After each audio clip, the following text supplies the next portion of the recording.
बिस्मिल्लाहिर्रहमानिर्रहीम। अस्सलाम वालेकुम जी, welcome back to the channel. और आज there is another on request topic, और वो है बड़ों में जिसको एस्थमा कहते हैं, बच्चों में सांस की एलर्जी, इसको हम टर्मिनोलॉजी यूज़ करेंगे।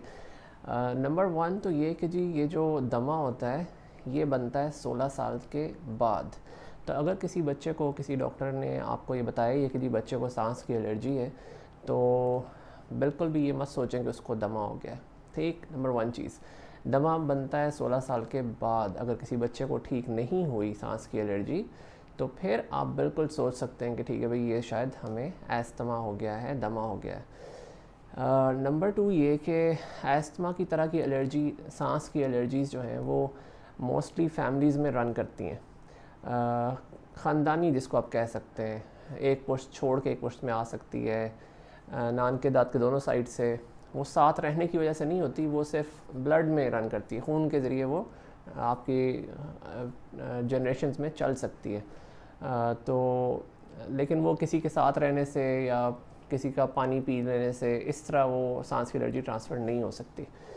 नंबर थ्री ये कि अब इसमें सिम्टम्स क्या आते हैं। सिम्टम्स मोस्टली ये होते हैं कि जी बच्चे को, आपको लगता है कि जी हर 2-3 हफ्ते बाद उसका सांस ख़राब होता है, उसको ज़ुकाम से शुरू होता है और फ़ौरन उसके सांस में एक मुश्किल शुरू हो जाती है, जो कि दिन के टाइम फिर भी कुछ बेहतर होता है। जैसे जैसे शाम होती है, रात होती है, तो सांस लेने में मुश्किल बढ़ जाती है।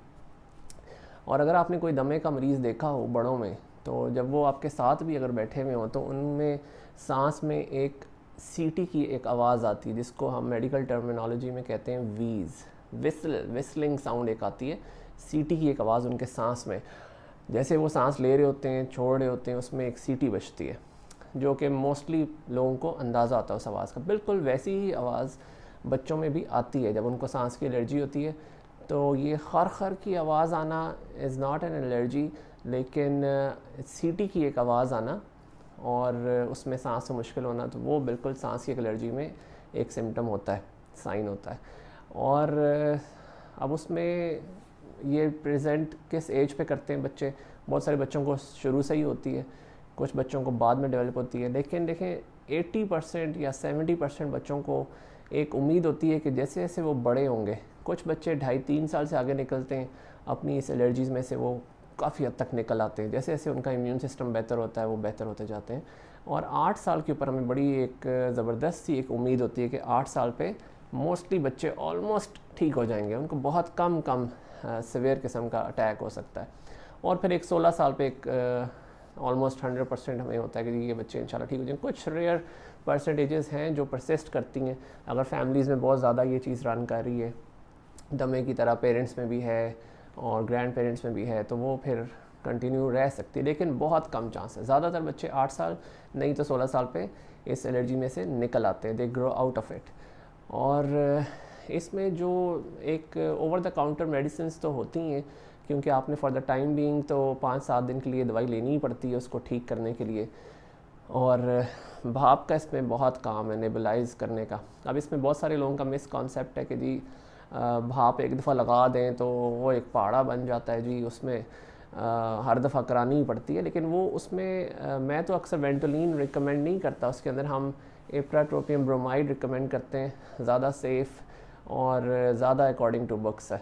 और नॉर्मल सलाइन आप मिक्स कर लें, तो डिपेंडिंग ऑन द एज, ज़ाहिर है जब वो बेबी आता है तो उसको देख के फिर उसकी डोज़ हम लिख देते हैं कि भाई इतना आपने नेबुलाइज़ करना है। लेकिन नेबुलाइज़ करने से यकीन करें कोई नुकसान नहीं है। और बहुत सारी जो होती है एक एलर्जी, सांस में दुश्वारी, वो नेबुलाइज़र जो है वो वक्ती तौर पे काफ़ी हद तक उसमें बच्चे के लिए आसानी कर देता है, अगर प्रॉपर भाप ली जा सके घर पे भी। तो एक तो ये बड़ा हेल्पफुल होता है। दूसरा ये कि जब 5-7 दिन की एक टेम्परेरीली दवाई ख़त्म होती है जी, वक्ती तौर पे सांस बच्चे का ठीक हो गया है, तो मोंटेलुकास्ट एक मेडिसिन है जो ऑलमोस्ट सारे ही डॉक्टर्स प्रेस्क्राइब करते हैं इस एलर्जीज़ के अंदर। उसकी बहुत सारी ब्रांड नेम्स हैं। बहरहाल जो फार्मूला है वो मोंटेलुकास्ट है। वो फिर डिपेंड करता है एज क्या है बच्चे की, और इसको आपने 6 मंथ से आगे स्टार्ट करना है, 6 मंथ से पहले नहीं देना चाहिए।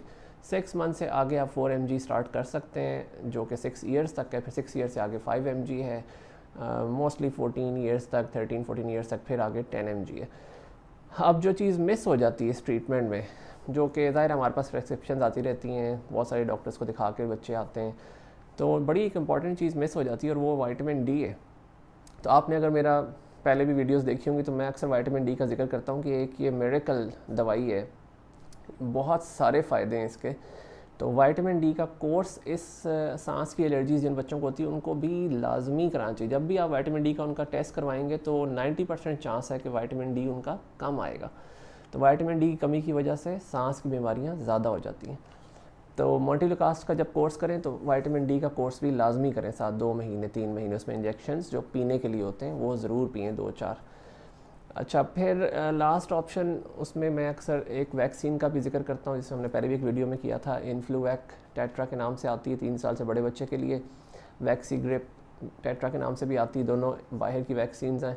ज़ुकाम खांसी को किसी हद तक कंट्रोल ये भी कर लेती हैं, 70% कंट्रोल। तो जब वो ज़ुकाम खांसी कंट्रोल होता है तो मोस्टली एलर्जीज़ आके से बहुत ज़्यादा प्रोग्रेस नहीं करती, हो सकती हैं। इसमें बहुत अपसेट नहीं होना चाहिए अगर वैक्सीन लगी है और सांस फिर ख़राब हो गया, कोई 100% चीज़ थोड़ी होती है, लेकिन 70% उम्मीद होती है कि वैक्सीन लगने के बाद कुछ ना कुछ और हम बचाव कर लेंगे इस बीमारी से। तो ये कोर्स ऑफ ट्रीटमेंट होता है। तो विटामिन डी कभी ना भूलें इस कोर्स के अंदर।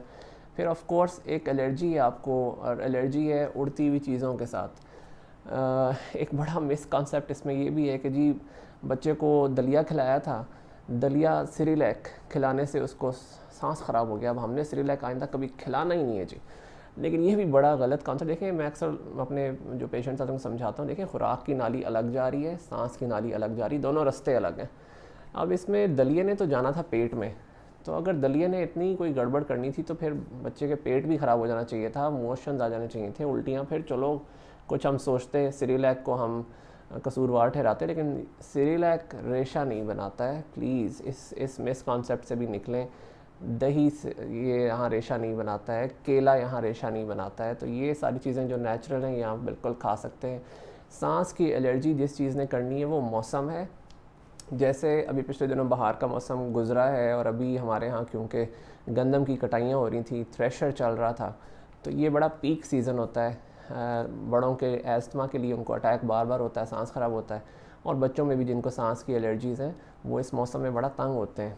ऑलमोस्ट एवरी 2-3 वीक उनका सांस ख़राब हो जाता है, क्योंकि आप इस हवा में से नहीं बच सकते जितना मर्ज़ी हम कर लें। हाँ, मास्क है, अगर आप अच्छा उस पर रखें मास्क पहन के तो काफ़ी हद तक बचाव हो जाता है। और उसके अलावा बहुत सारे बच्चों को हम टैल्कम पाउडर यूज़ कर लेते हैं, परफ्यूम स्प्रे पाउडर बच्चों को लगाते हैं, वो भी बहुत सारा सांस ख़राब करती हैं। तो उनको अमूमन मेरी तो तकरीबन हर प्रेस्क्रिप्शन के ऊपर जो पेशेंट्स आते हैं उनको अंदाज़ा हो, मैं हर पेपर पे तकरीबन लिख के देता हूँ भाई पाउडर मत लगाया करें, स्प्रे परफ्यूम पाउडर मत लगाएं। सिगरेट हुक्का चिलम अक्सर लोग जो पीते हैं वो बच्चे के पास एक ही कमरे के अंदर नहीं होना चाहिए। अगर ये पाउडर लगता रहेगा और या सिगरेट भी है घर पे तो अच्छे से अच्छी दवाई ने सांस की एलर्जी को कंट्रोल नहीं करना। और अगर ये परहेज़ नहीं होगा तो ये 8 साल पे भी कंट्रोल नहीं होगी, 16 साल पे भी कंट्रोल नहीं होगी, फिर वो वाकई एस्थमा बन जाता है, दमा बन जाता है। इसी तरह हाउस होल्ड पेट्स जो होते हैं, जो हमने घरों पे कभी कभार परिंदे रखे होते हैं, मुर्गियाँ रखी होती हैं, डॉग्स कैट्स रखे होते हैं, बिल्लियाँ डॉगी कुत्ते रखे हुए होते हैं, तो इनसे भी बड़ी सख्ती से जी मना होता है सांस की एलर्जी में, ये हम घर के अंदर नहीं रख सकते। तो हर ऐसी चीज़ जिसमें डस्ट और पोलन्स उड़ने का ख़तरा है, और ये जो होते हैं परिंदे और जानवर होते हैं छोटे, इनकी क्योंकि फ़र उड़ती है तो इससे भी, इन सब चीज़ों से हमें एलर्जी है। तो ये सारा परहेज़ हो गया। और बाकी कोर्स ऑफ ट्रीटमेंट जैसे मैंने पहले आपको बताया है, फिर एज के साथ साथ इंशाल्लाह उम्मीद होती है कि बच्चे इस एलर्जी में से निकल आते हैं। तो इंशाल्लाह उसमें दमा बनने के चांसेस बहुत कम बच्चों को होते हैं। ठीक हो गया जी। तो इससे रिलेटेड कोई क्वेश्चन हो, कोई चीज़ हमसे मिस हो रही हो इस टॉपिक में, तो please do ask in questions, I will try my best to reply in time. Alright जी, अपना बहुत सारा ख्याल रखें, पाकिस्तान के लिए अपनी दुआएं ज़रूर किया करें, और अल्लाह ताला अपने ज़बान में रखें, आफ़ियत रखें। अस्सलाम वालेकुम।